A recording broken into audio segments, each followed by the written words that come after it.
We're in Cuenca, Ecuador, and we met these folks at a dinner Saturday night. Most of the people who I've interviewed before were very excited about being here and staying here, and it sounded like a travelogue or a promotion for Cuenca.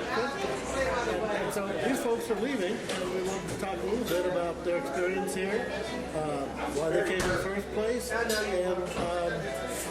why you're leaving.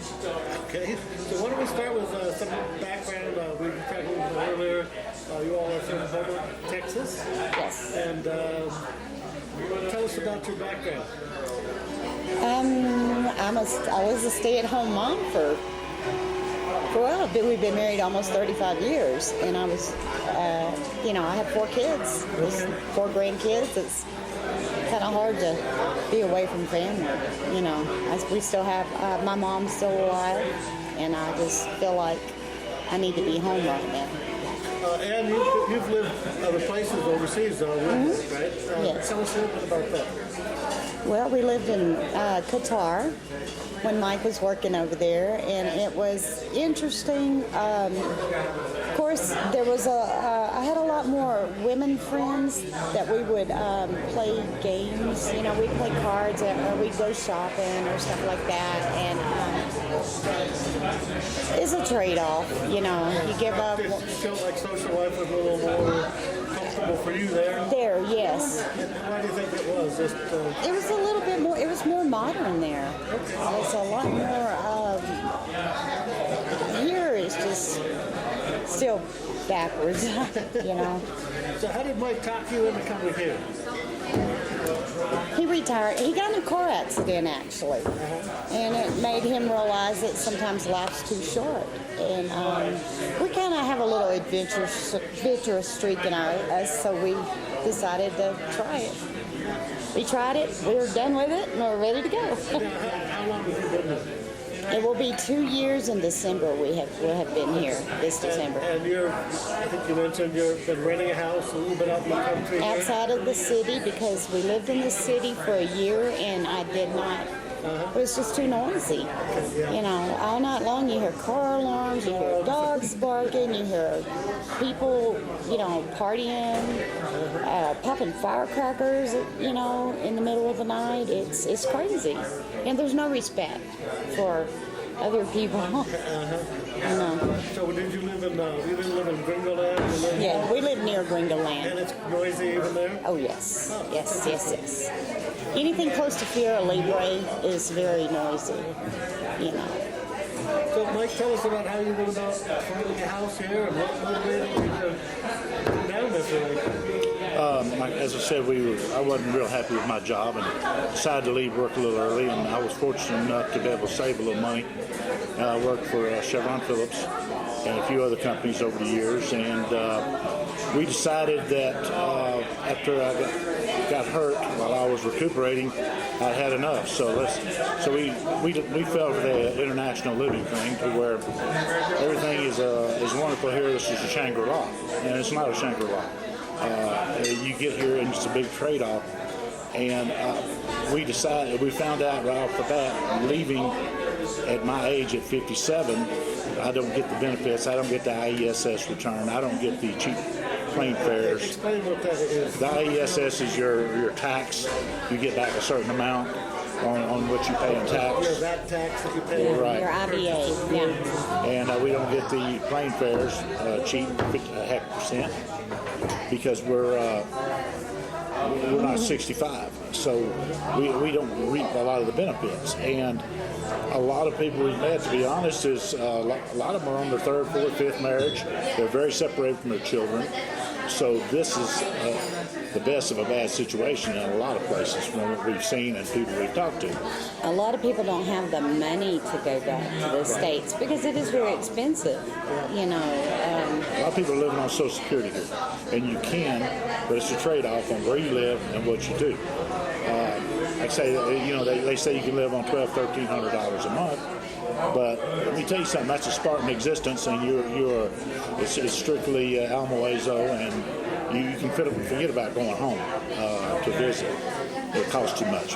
But we first got here, we moved to Catamarca, which is outside Cuenca. Okay. How far out of the central city? That is basically 6-7 miles outside of Cuenca. Is it too noisy in here? You want to? We're going to stop for just a minute.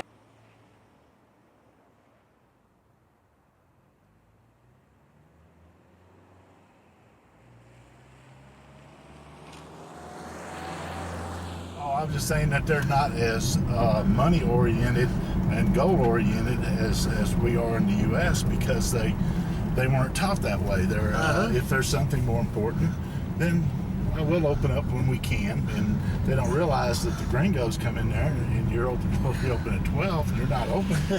A lot of times gringos won't go back like myself because you can't depend on them.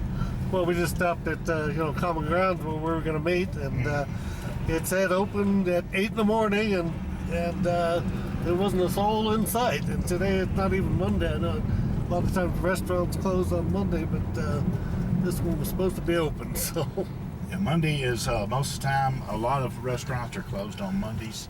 They take Sunday and Monday off, even though, and they don't they're not a real big internet group here yet. They don't update their pages. It might be 2 years old. So 7 miles a day. you just have to take that really? solid road. We'd walk all the way down from one end of town back to the other, have lunch.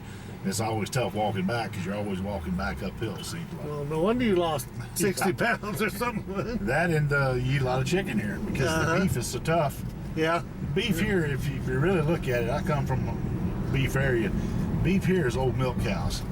Because if you look out in these countries, you won't see a lot of beef cows. Yeah, What you'll crazy. see is you'll see milk cows, and when they get old, well, that's what goes to the butcher.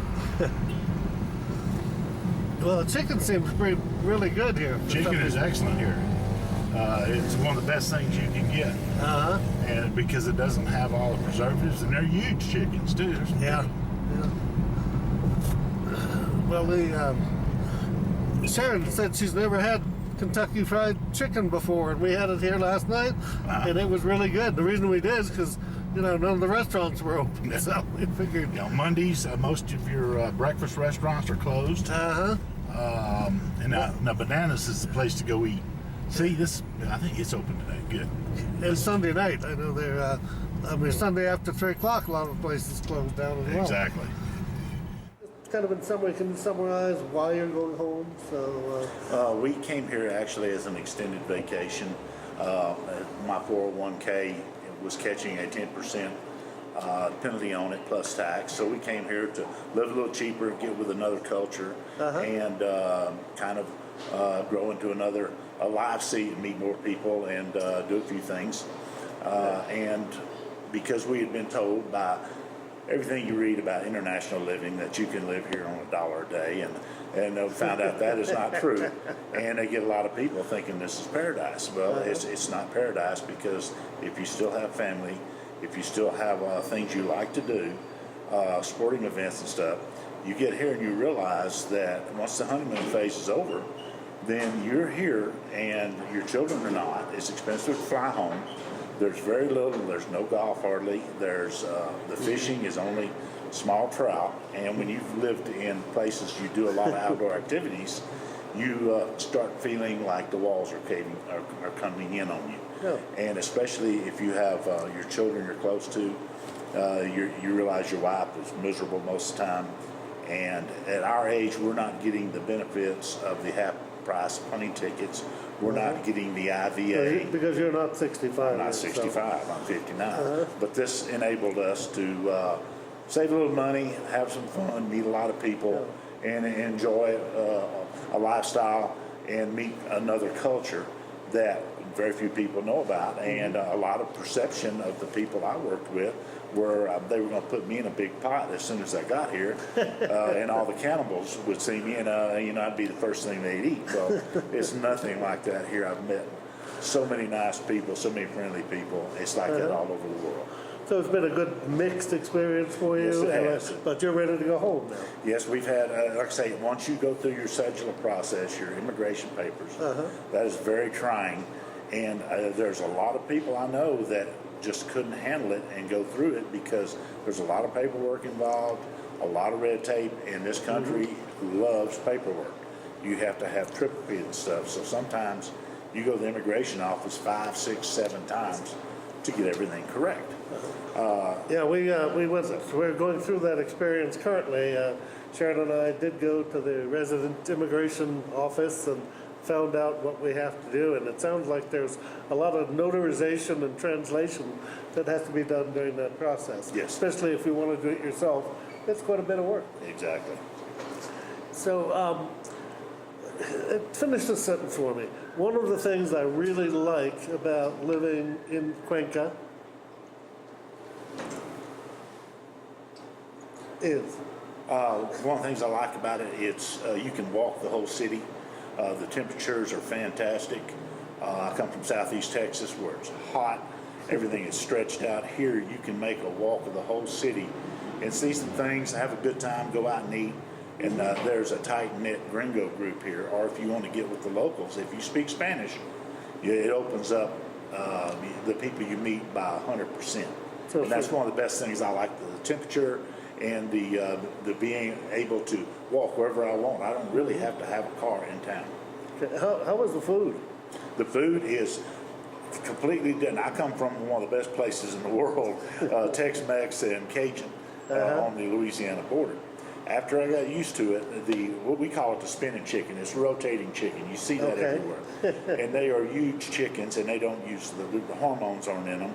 And the food, they're delicious, and they put the seasoning on there. And we ride our motorcycles off to these little towns just to find a new spinning chicken place. And we call them flying hogs. They'll take a pig and they butterfly it, and they spin it around, and they are delicious also. Yeah, and there's Italian food places. There's McDonald's. There's whatever you want here, and you'll lose weight from walking. I've lost 65 pounds since I've been here from walking and not eating all the fat. And what are some of the things that you didn't like about Cuenca or about the expatriate experience in general? The immigration process. A lot of times in the U.S., you're taught to think outside the box, solve a problem, or find somebody that will. Here it's a little bit different. A lot of times this culture is a little intimidated by the bigger people from the U.S. and all. And sometimes when things don't get done right away, we get impatient, and a lot of your local people will freeze up on you. And if they freeze up on you, then you're in trouble because they don't want to help you anymore. So you have to be very patient. Yeah. And the best thing you can do once you get here, if you do not learn Spanish, if you do not know it, is to get one of the taxi drivers that speaks English, and they normally charge around $10 an hour, and they are a godsend because they can get you places and prices that you can't get anywhere else. They'll just take you around to the places you need to go. Exactly. They know where to go. For you. That's how they make their land. Actually, some of them are the nicest people you'd ever want to meet. But you will have the gringo gouging, which is part of the bad thing. If they see you, you're automatically rich. Sure. And so when you walk into a store, if you're going to get a good price, like on bedding or something like that, you need to have a local with you to work on the price. Need to know how to bargain. Exactly. Yeah, the one thing you mentioned, I spent a lot of time in China, and there used to be horrendous lines to stand in getting things like tickets, for trains or whatever. And if you didn't speak a little Chinese, or if they just got annoyed with you, they'd just close the window and leave everybody sitting there until they felt like coming back. I believe it. We've had some experiences here, but I'll have to say 85% have been good. Like I said, once you get through the immigration process, this becomes a whole lot easier to live. So who do you think would be, if you were giving recommendations to friends, you think about your friends and people you know, who would you say you should go, and, you better think about it. You may not be the right person to be in this environment. If you are a type A personality that gets really frustrated, really mad, really fast, this is not the place to be. If you have a close-knit family you have young children, grandchildren that you're having to leave behind, it's going to be very tough for you to make it here. And I'll be honest, a lot of the people that are living here are living on Social Security or just a little bit more. And some of the housing they're living in is not where I would want to live. Now, when you're looking at a place like that, you're looking at roosters crowing at 3 o'clock in the morning, and you might not want to come here because you may have to be stuck in that environment. A couple of the things that in one of the articles in Gringo Tree, which is the local, newsletter online, people mentioned things that they did not like about, living here in Cuenca. One is the barking dogs. Yes. Another is diesel fuel from the buses when you're walking around downtown. You think of any other things like that? Oh, yeah, People complain about? Hundreds of things. Like I say, a lot of your apartment buildings, they have big families here, and a lot of times there may be 3 generations living in the apartment above you. So if you don't like to hear footsteps all night long and crying children, you have to be very careful where you pick to live. You'll also have car alarms go off constantly. Yeah, we've heard those. They set them, a bus goes by, and all the in-house alarms, a lot of that stuff. And that's why we moved out of the city, because You live out in the country. How far out do you live? we actually live about 5 miles north of Cuenca, right off the autopista, which is the main road that goes through Ecuador. But we bought a car, and I bought a motorcycle because we felt like we were just getting boxed in, and we wanted to see some country. Once you get over the sticker shock of buying a car here, and realize you're going to get most of that money back, because interest rates are 16% if you buy a car. Wow. So if you can buy cash, most of the time you're going to get almost your money back after 2 or 3 years, because people don't want to go through the financing and the high rates. And don't Driving here is bad. Don't you get your all your sales tax money and everything back? Too? I don't, because I'm not 65. Oh, you have to be 65 to get your IVA back, right? And some my friend Don, and he bought a brand new Chevy Sail and got $1,700 back from the tax. Yeah. Well, one of the things that surprised that I mean, this is my 3rd time here, and I didn't realize it until this time. But none of the buildings have heating or air conditioning. No. Because of the ideal climate, I guess. But it gets pretty chilly at night sometimes. It does. We have a heater. I call it R2D2. What it actually is, it's a roll-around deal. It has a propane bottle, one like you use in your barbecue pits. Fits in the back. It's got 3 grates on it, and you can just roll it around wherever you want it. Because it does get cold at night, especially up in the hills. Yeah. Now, the air conditioning, it's fixing to be summertime here. We're in spring right now. It will warm up, but at night it cools off. And the craftsmanship, it's not the same as in the U.S. You'll have gaps 1/2 inch wide in your windows. So it wouldn't do you any good to have air conditioning. And no insulation on the walls. There's no, it's just strictly brick, and that's one of the big problems they're fixing to have with the electric companies coming online, is they're wanting to shift everything to electricity, but your houses are not wired for 220. They're wanting to cut the gas subsidy out because they want to get on the world market. Gasoline here is $1.48 for regular. It's $2.10 for premium, which you need, and it was what I run in the mountains. And diesel is $2 or cheaper. But if they get rid of that subsidy, gas is going to go up to $4 a gallon. And this country is going to be in a massive turmoil on inflation. So I think they're going to have to put that gas subsidy off. They're going to have to keep it in for a while. Big problem. Okay, well, in conclusion, anything else you'd like to, just say about the experience, or tell people who might be considering living here or overseas anywhere? One thing I'll say is visit here first. Visit where you want to live. Spend a month here and see if you can live in a different culture. And unless you know Spanish, it really makes it difficult. I was fortunate enough to meet up with some people who've helped me tremendously. I've got my driver's license. I don't know Spanish. I know enough to get by. I can order chicken. I can order do this and that.